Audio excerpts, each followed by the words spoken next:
যেটা আমরা জেনেছি 1973 সালে, সেটা মুহাম্মদ সাল্লাল্লাহু আলাইহি সাল্লাম কিভাবে আরবের মরুভূমিতে বসে 1400 বছর আগে জানলো।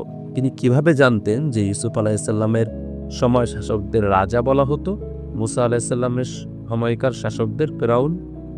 পড়ছি প্যারাডক্সিক্যাল সাজিদ বই থেকে।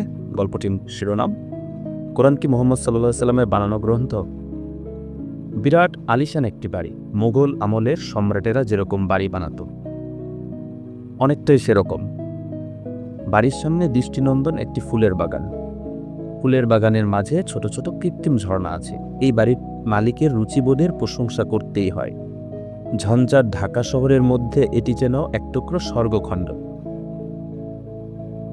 কিন্তু অবাক করা ব্যাপার হলো, বাগানের কোথাও লাল রঙের ফুল নেই। এত বড় বাগান বাড়ি, অথচ কোথাও একটি গোলাপের চারা পর্যন্ত নেই। বিস্ময়ের ব্যাপার তো বটে। আমরা এসেছি সাজিদের এক দুঃসম্পর্কের খালুর বাসায়। ঢাকা শহরে বড় বড় ব্যবসা আছে, বিদেশেও নিজের ব্যবসা বাণিজ্যের শাখা প্রশাখা ছড়িয়েছেন। ছেলে মেয়েদের কেউ লন্ডনে, কেউ কানাডা, আর কেউ সুইজারল্যান্ড থাকে। ভদ্রলোক ওনার স্ত্রীকে নিয়ে ঢাকাতেই রয়ে গেছেন কেবল শিকড়ের টানে। তবে ঢাকায় নিজের বাড়িখানাকে যেভাবে তৈরি করেছেন, বোঝার উপায় নেই যে এটি ঢাকার কোনো বাড়ি নাকি মস্কোর কোনো ভিআইপি ভবন।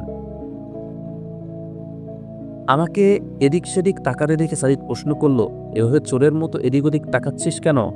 আমি ভেদা চেকা খাওয়ার মতো করে বললাম, না, আসলে তোর খালুকে নিয়ে ভাবছি। ওনাকে নিয়ে ভাবার কি আছে? আমি বললাম, অসুস্থ মানুষদের নিয়ে ভাবতে হয়, এটাও এক প্রকার মানবতা, বুঝলি?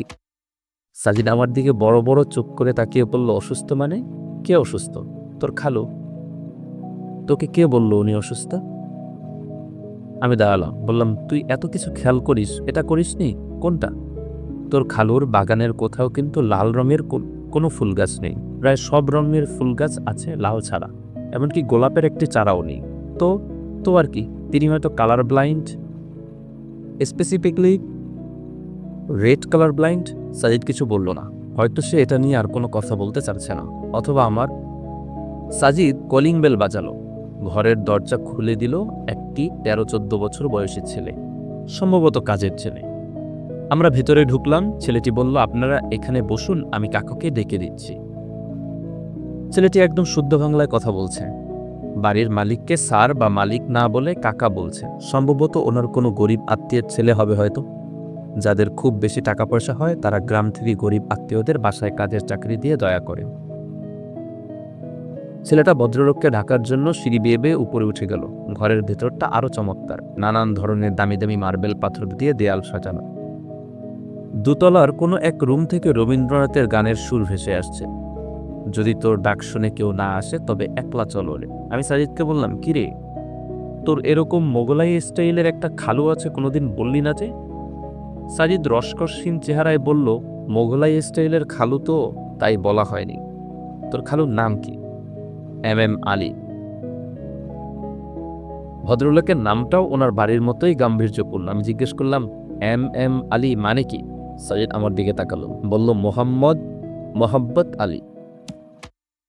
ভদ্রলোকের বাড়ি আর ঐশ্বর্যের সাথে নামটা একদম যাচ্ছে না। এই জন্য হয়তো মোহাম্মদ আলী নামটাকে শর্টকাট করে এম আলী করে নিয়েছেন। ভদ্রলোক আমার সামনে সোফায় পায়ের উপর পা তুলে বসলেন। মধ্যবয়স্ক, চেহারায় বার্ধক্যের কোনো ছাপ নেই। চুল পেকেছে, তবে কলপ করায় তা ভালো মতো বোঝা যাচ্ছে না। তিনি বললেন, তোমাদের মধ্যে সাজিদ কে? আমি লোকটার প্রশ্ন শুনে অবাক হলাম খুব। সাজিদের খালু, অথবা সাজিদকে চিনে না, এটা কিরকম কথা? সাজিদ বলল, চিয়াম।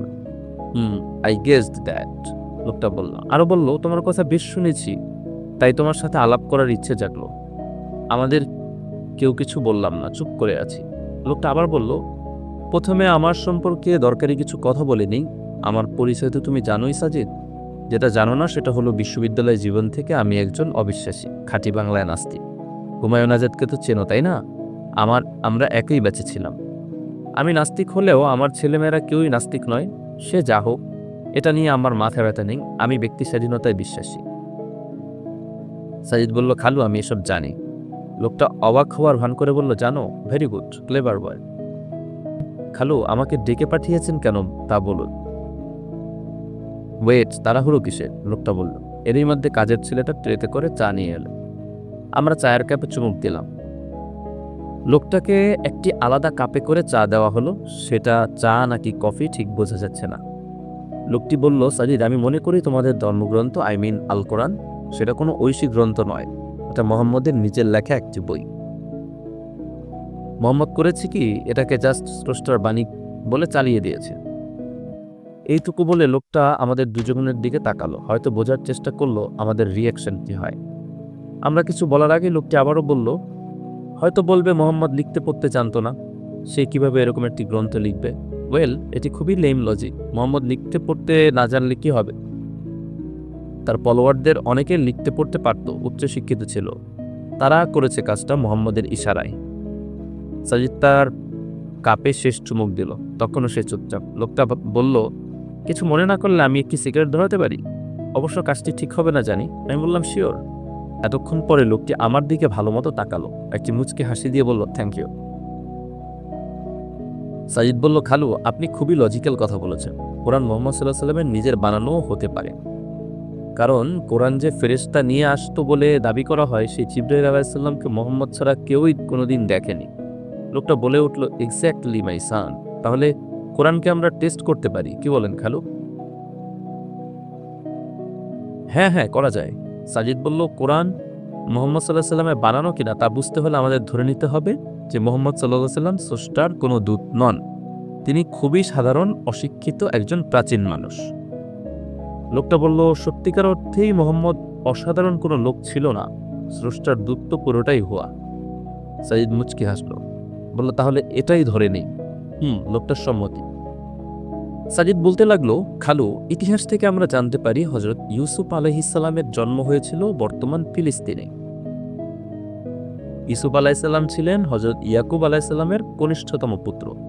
ইয়াকুব আলাইহিস সালামের কাছে ইউসুফ আলাইহিস সালাম ছিলেন প্রাণাধিক প্রিয়, কিন্তু ইয়াকুব আলাইহিস সালামের ভালোবাসা ইউসুফ আলাইহিস সালামের জন্য কাল হল। তার ভাইয়েরা ষড়যন্ত্র করে ইউসুফ আলাইহিস সালামকে কূপে নিক্ষেপ করে দেয়। এরপর কিছু বণিক দল কূপ থেকে ইউসুফ আলাইহিস সালামকে উদ্ধার করে তাকে মিশরে নিয়ে আসে। তিনি মিশরের রাজপরিবারে বড় হন। ইতিহাস মতে এটি ঘটে খ্রিস্টপূর্ব ৪র্দশ শতকের আমেনহোটেপের রাজত্বকালের আরও ৩০০ বছর পূর্বে। খালু, এই বিষয়ে আপনার কোনো দ্বিমত আছে? লোকটা বলল, না, কিন্তু এগুলো দিয়ে তুমি কি বোঝাতে চাও? আজিদ বলল, খালু, ইতিহাস থেকে আমরা আরো জানতে পারি খ্রিস্টপূর্ব ৪র্দশ শতকে ৪র্থ আমেনহোটেপের আগে যে সকল শাসকেরা মিশরকে শাসন করেছেন তাদের সবাইকে রাজা বলে ডাকা হতো, কিন্তু ৪র্থ আমেনহোটেপের পরে যে সকল শাসকেরা মিশরকে শাসন করেছিল তাদের সবাইকে ফেরাউন বলে ডাকা হতো। ইউসুফ আলাইহিস সালাম মিশরকে শাসন করেছিলেন খ্রিস্টপূর্ব ৪র্দশ শতকের ৪র্থ আমেনহোটেপের আগে, আর মুসা আলাইহিস সালাম মিশরে জন্মলাভ করেছিলেন ৪র্থ আমেনহোটেপের কমপক্ষে আরও ২০০ বছর পরে। অর্থাৎ মুসা আলাইহিস সালাম যখন মিশরে জন্মগ্রহণ করেন তখন মিশরের শাসকদের আর রাজা বলা হতো না, ফেরাউন বলা হতো। তো কিন্তু খালু, কোরআনে ইউসুফ আলাইহিস সালাম এবং মুসা আলাইহিস সালাম দুজনের কথাই আছে। অবাক করা ব্যাপার হচ্ছে, কোরআন ইউসুফ আলাইহিস সালামের বেলায় শাসকদের ক্ষেত্রে রাজা শব্দ ব্যবহার করলেও একই দেশের মুসা আলাইহিস সালামের সময়কার শাসকদের বেলায় ব্যবহার করেছে ফিরাউন শব্দটি। বলুন তো খালু, মরুভূমির বালুতে উট চড়ানো বালক মুহাম্মদ সাল্লাল্লাহু আলাইহি সাল্লাম ইতিহাসের এই পাঠ কোথায় পেলেন? তিনি কিভাবে জানতেন যে ইউসুফ আলাইহিস সালামের সময় শাসকদের রাজা বলা হতো, মুসা আলাইহিস সালামের সময়কার শাসকদের ফিরাউন? এবং ঠিক সেই মতো শব্দ ব্যবহার করে তাদের পরিচয় দেওয়া হলো। মোহাব্বত আলী নামের ভদ্রলোকটি হো হো হো করে হাসতে লাগলো, বলল, মুসা আর ইউসুফের কাহিনী তো বাইবেলেও ছিল, মুহাম্মদ সেখান থেকে কপি করেছে, সিম্পল। সাইদ মুচকি হেসে বলল, খালু, matter of sorrow that Bible এই জায়গায় চরম ভুল করেছে। বাইবেল ইউসুফ আলাইহিস সালাম এবং মুসা আলাইহিস সালাম দুইজনের সময়কার শাসকদের জন্যই ফিরাউন শব্দ ব্যবহার করেছে, যা ঐতিহাসিক ভুল। আপনি চাইলে আমি আপনাকে বাইবেলের ওল্ড টেস্টামেন্ট থেকে প্রমাণ করে দেখাতে পারি। লোকটা কিছুই বলল না, চুপ করে আছে। সম্ভবত ওনার প্রমাণ দরকার হচ্ছে না। সাজিদ বলল, যে ভুল বাইবেল করেছে সে ভুল অশিক্ষিত আরবের বালক মুহাম্মদ সাল্লাল্লাহু আলাইহি সাল্লাম এসে ঠিক করে দিল, তা কিভাবে সম্ভব? যদি না তিনি কোনো প্রেরিত দূত না হন আর কোরআন কোনো ঐশী গ্রন্থ না হয়। লোকটি চুপ করে আছে। এর মধ্যেই 3টি সিগারেট খেয়ে শেষ করেছে। নতুন আরেকটি ধরাতে ধরাতে বলল, কিছুটা যৌক্তিক। সাজিদ আবার বলতে লাগলো, খালু, কোরআনে একটি সূরা আছে, সূরা আল ফাজর। এই সূরার 6 নম্বর আয়াতটি এরকম, তোমরা কি লক্ষ্য করনি যে তোমাদের পালনকর্তা ইরাম গোত্রের সাথে কিরূপ ব্যবহার করেছেন? এই সূরা ফাজরে মূলত আদ জাতি সম্পর্কে বলা হয়েছে। আদ জাতির আলাপের মধ্যে হঠাৎ করে ইরাম নামে একটি শব্দ চলে এলো, যা কেউই জানতো না এটা আসলে কি। কেউ কেউ বলল এটা আদ জাতির কোনো বীর পালোয়ানের নাম, কেউ বলল এটা ইরাম হতে পারে আদ জাতির শারীরিক কোনো বিশেষ বৈশিষ্ট্য, কারণ এই সূরায় আদ জাতির শক্তিমত্তা নিয়েও আয়াত আছে। মোদ্দা কথা, এই ইরাম আসলে কি সেটার সুস্পষ্ট কোনো ব্যাখ্যা কেউই দিতে পারেনি তখন। এমনকি গোটা পৃথিবীর কোনো ইতিহাসে ইরাম নিয়ে কিছুই বলা ছিল না। কিন্তু 1973 সালে ন্যাশনাল জিওগ্রাফি সিরিয়ার মাটির নিচে একটি শহরের সন্ধান পায়। এই শহরটি ছিল আদ জাতির শহর। সেই শহরে পাওয়া যায় সুপ্রাচীন উঁচু উঁচু দালান। এমনকি এই শহরে আবিষ্কার হয় তখনকার একটি লাইব্রেরি। এই লাইব্রেরিতে একটি তালিকা পাওয়া যায়। এই তালিকায় তারা যে সকল শহরের সাথে বাণিজ্য করত সেসব শহরের নাম উল্লেখ ছিল। আশ্চর্যজনক হলেও সত্য, সেই তালিকায় ইরাম নামের একটি শহরের নামও পাওয়া যায়, যেটা আদ জাতিদেরই একটি শহর ছিল। শহরটি ছিল একটি পাহাড়ের মধ্যে, এতেও ছিল সুউচ্চ দালান। চিন্তা করুন, যে ইরাম শব্দের সঠিক ব্যাখ্যা এর পূর্বে তাফসিরকারকরাও করতে পারেননি।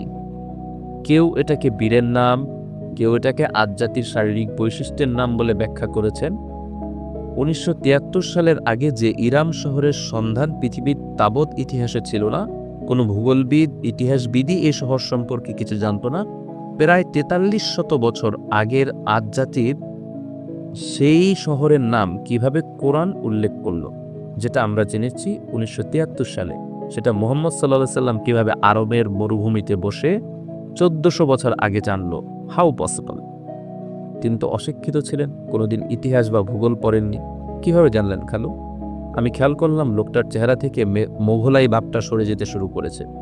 পুত্রতুল্য ছেলের কাছে তিনি এতটা শক খাবেন হয়তো আশা করেননি। সাইদ আবার বলতে লাগলো, খালু, আর রহমান নামে কোরআনে একটি সূরা আছে। এই সূরার 33 নম্বর আয়াতে বলা হচ্ছে, হে জিন ও মানুষ, তোমরা যদি আসমান ও জমিনের সীমানায় প্রবেশ করতে পারো তবে করো, যদিও তোমরা তা পারবে না প্রবল শক্তি ছাড়া।